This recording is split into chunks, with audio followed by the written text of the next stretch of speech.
Addiction, unfortunately, is an unfortunate byproduct of many of these technologies. Now again, for the vast majority of people, these products are great. I'm no Luddite. I love these technologies. I don't want to go back to a world before Facebook and Instagram and Google and all these companies existed. I think by and large, these products have done a lot of good for us.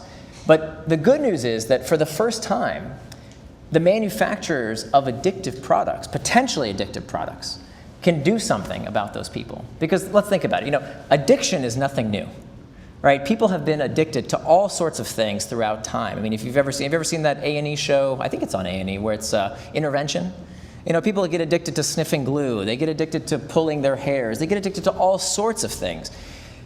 And that's nothing new. That's been around for a very long time. But for the first time, it used to be that if you were an alcohol distiller, you could throw up your hands and say, well, we don't know who's getting addicted. We don't know who the alcoholics are. It's not our fault. We just make the stuff. We have no idea who abuses it. But for the first time, these companies know. And the upside of the data that they're collecting about us is that if they wanted to, they could do something about it. So that's kind of, I've written before about how I think companies should establish, if they're making potentially addictive products, that they should establish what I call a use and abuse policy. They should have some kind of number that's too much. Right? Some kind of number that says, you know what, if you're on Facebook 40 hours a week, that's too much. Because they know how much we're using these products, and if they wanted to, they could intercede and say, look, you're showing a behavioral profile, a pattern of someone who's potentially using this product to an unhealthy degree. And some companies are already doing this. So, this is real. This is happening. I don't know whether we can stop it if we wanted to. I think there's more benefits than negatives for these technologies. Yes, you're interacting different with people. You're engaging less, maybe face to face, but overall, I think the benefits for most of these technologies, the social benefits, outweigh the costs. Talk more. What are the social benefits?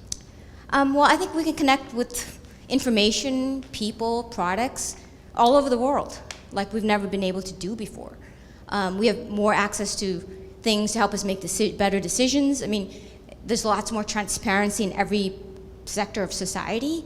I think all those are pros. For me, at least. So I'm less worried than others, and I think the generation of millennials are even less worried than that. So when you move into areas of privacy and all this stuff, I think that generation is not concerned at all. Parents come and say, oh, my child never responds when I call. It's not the child's issue. It's the game that they're playing where they're using the psychological aspects to make the game addictive.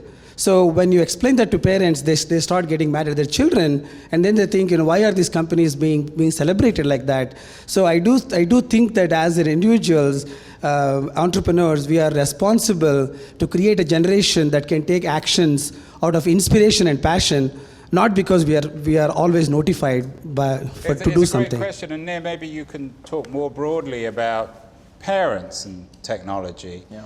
And the relationship between technology, habit, and children, and of course the danger of addiction. It's a field, as I'm sure you know, where more and more parents are concerned.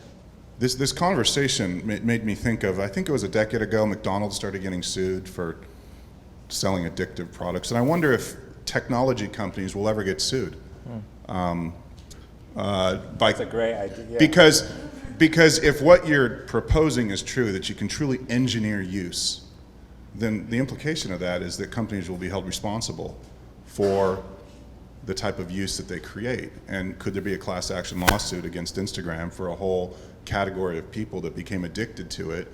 And Instagram knowingly, right, continued to build and pump up their platform, right, to detrimental effect. First of all, take a step back. I think we're doing a lot of tech shaming at the moment. So I think there's a lot of really negative inputs into the negativity around technology. So first and foremost, anecdotally, technology has gotten me to exactly where I am today. So technology has introduced me to the co-founders I work with. Technology introduced me to my girlfriend. Technology has done a lot of really positive things for me. And I do think that a lot of it comes down to, I know you didn't want to dive in too deep to it, Nir, but the psychology aspect of things.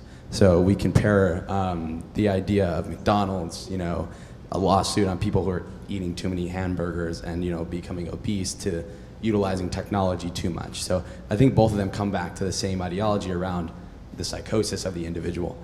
And so I think the availability of the technology is a good thing, and the availability of Rosanna using Snapchat with her friends is a good thing, but it comes down to the aspect of moderation in any way, shape, or form.